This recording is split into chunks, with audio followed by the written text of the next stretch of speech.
Welcome to QuickBites, public speaking tips and techniques you can digest in 5 minutes or less. Here's your host, Peter George. A speech is like a love affair.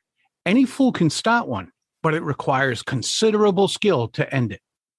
That quote is a favorite of mine because it's both catchy and on target. All too often, people let their otherwise engaging presentations come to an unexciting and uninspiring end. Why is this so prevalent? Because many speakers either give little thought about how they're going to deliver a compelling conclusion, or they simply don't know how to do it.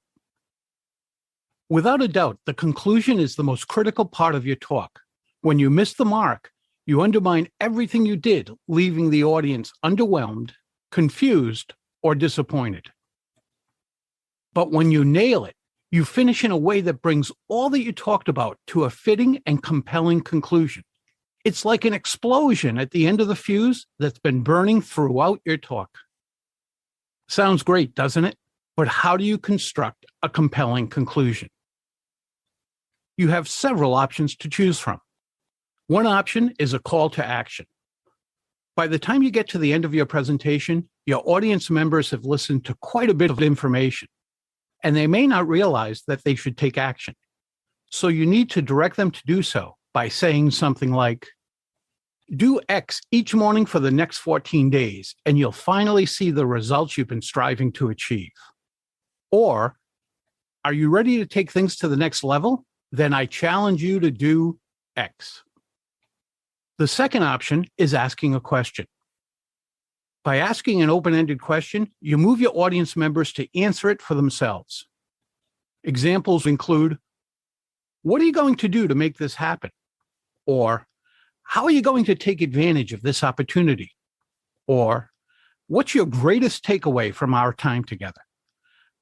The third option is to provide a choice. Showing your audience members that they have a choice of options is a powerful way to get them thinking about what they're going to do. You might say, implementing the ideas you've just heard or maintaining the status quo is a choice. Your choice. Which are you going to choose? Or, make no mistake about it, you can choose A or opt for B, but ultimately, you must make a choice.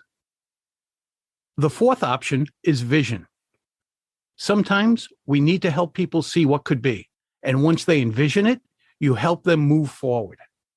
You might say, imagine XYZ, or how successful will you be when, or picture this. Now let's take a look at ways you don't want to conclude. The following are weak, meaningless ways to end your presentations. The first one is saying, my time's up. Does that mean if your time wasn't up, there would be more we should know? Another is, thanks for listening. Now that's polite, but it's not compelling. Nor is, I want to thank so-and-so. Then there's, I hope this helps. This isn't strong because you should be confident that your presentation did help. And then there's, that concludes my talk.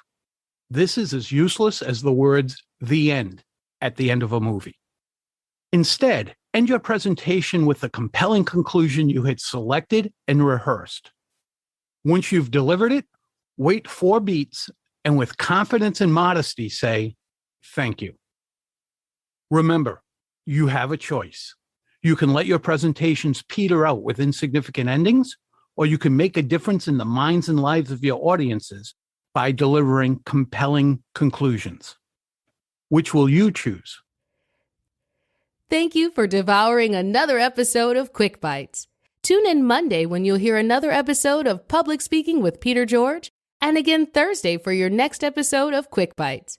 Until then, remember, when it comes to speaking in public, you've got this.